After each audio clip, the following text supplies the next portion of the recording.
Item ಯಾವುದೇ ಇರಲಿ try ಮಾಡಿ ಆಚಿ ಚಿಕನ್ ಮಸಾಲಾ. ಬೆಳಗಾವಿಯಲ್ಲಿ 2 ಲಾರಿಗಳ ಮಧ್ಯೆ ಭೀಕರ ಅಪಘಾತ ಸಂಭವಿಸಿದ್ದು ಓರ್ವ ಸ್ಥಳದಲ್ಲೇ ಮೃತಪಟ್ಟಿದ್ದಾರೆ ಎನ್ನುವುದರ ಡೀಟೇಲ್ಸ್ ಸದ್ಯ ಸಿಗ್ತಾ ಇದೆ. ಹಿರೇಬಾಗೇವಾಡಿ ಗ್ರಾಮದ ಬಳಿಯ ರಾಷ್ಟ್ರೀಯ ಹೆದ್ದಾರಿಯಲ್ಲಿ ನಡೆದಂತಹ ಘಟನೆ ಇದು. ಬೆಳಗಾವಿಯಲ್ಲಿ 2 ಲಾರಿಗಳ ಮಧ್ಯೆ ಭೀಕರ ಅಪಘಾತ, ಓರ್ವ ಸ್ಥಳದಲ್ಲೇ ಮೃತಪಟ್ಟಿದ್ದಾರೆ.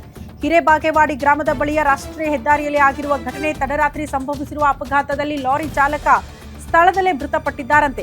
ಕೆಮಿಕಲ್ ಸಿಮೆಂಟ್ ಮತ್ತು ಈರುಳ್ಳಿ ತುಂಬಿಕೊಂಡು ಹೋಗ್ತಾ ಇದ್ದ 2 ಲಾರಿಗಳು ಮುಖಾಮುಖಿ ಡಿಕ್ಕಿಯಾಗಿದೆ. ಅಪಘಾತದ ರಭಸಕ್ಕೆ ಈರುಳ್ಳಿ ತುಂಬಿದ್ದ ಲಾರಿ ಸಂಪೂರ್ಣ ನಜ್ಜುಗುಜ್ಜಾಗಿದೆ. ಓರ್ವ ಸ್ಥಳದಲ್ಲೇ ಮೃತಪಟ್ಟಿದ್ದಾರೆ. ಲಕ್ಷಾಂತರ ಮೌಲ್ಯದ 842 ಚೀಲ ಈರುಳ್ಳಿ ತುಂಬಿಕೊಂಡು ಹೋಗ್ತಾ ಇತ್ತಂತೆ ಲಾರಿ. ಕೆಮಿಕಲ್ ಸಿಮೆಂಟ್ ತುಂಬಿಕೊಂಡು ಓಡಿಸ್ತಾ ಇದ್ರಂತೆ ಲಾರಿ ಚಾಲಕ, ಆತ ಮೃತಪಟ್ಟಿರೋದು. ಘಟನಾ ಸ್ಥಳಕ್ಕೆ ಹಿರೇಬಾಗೇವಾಡಿ ಪೊಲೀಸರು ಭೇಟಿ ಕೊಟ್ಟಿದ್ದಾರೆ, ಪರಿಶೀಲನೆ ಮಾಡೋದಕ್ಕೆ ಮುಂದಾಕಿದ್ದಾರೆ. ಬೆಳಗಾವಿಯಲ್ಲಿ ಆಗಿರುವ ಭೀಕರ ಅಪಘಾತ ದೃಶ್ಯ ನೋಡ್ತಾ ಇದ್ದೀರಿ. ಒಂದು ಕೆಮಿಕಲ್ ತುಂಬಿಕೊಂಡು ಹೋಗ್ತಾ ಇದ್ದಂಥ ಲಾರಿ, ಮತ್ತೊಂದು ಈರುಳ್ಳಿ ಚೀಲ ತುಂಬಿಕೊಂಡು ಹೋಗ್ತಾ ಇದ್ದಂಥ ಲಾರಿ. ಈ ರೀತಿ ಡಿಕ್ಕಿ ಆಗಿರುವ ಪರಿಣಾಮ ಒಂದು ಲಾರಿ ಕಂಪ್ಲೀಟ್ ಆಗಿ ನಜ್ಜುಗುಜ್ಜಾಯಿತು. ಮತ್ತೊಂದು ಕಡೆ ಈ ಈರುಳ್ಳಿ ತುಂಬಿಕೊಂಡು ಹೋಗಿದ್ದಂಥ ಲಾರಿ ಕಂಪ್ಲೀಟ್ ಆಗಿ ಈರುಳ್ಳಿ ನೆಲಸಮ ಆಗೋದ್ರ ಮೂಲಕ ಒಬ್ಬರು ಚಾಲಕ ಮೃತಪಡೋದ್ರಲ್ಲಿ ಈ ರೀತಿ ಭೀಕರ ಅಪಘಾತ ಆಗಿದೆ ಅಂದರೆ ಎಷ್ಟರ ಮಟ್ಟಿಗೆ ಇರಬಹುದು ಅದರ ತೀವ್ರತೆ ಅಂತ ನೋಡಿ ದೃಶ್ಯ ನೋಡ್ತಾ ಇದ್ದೀರಿ.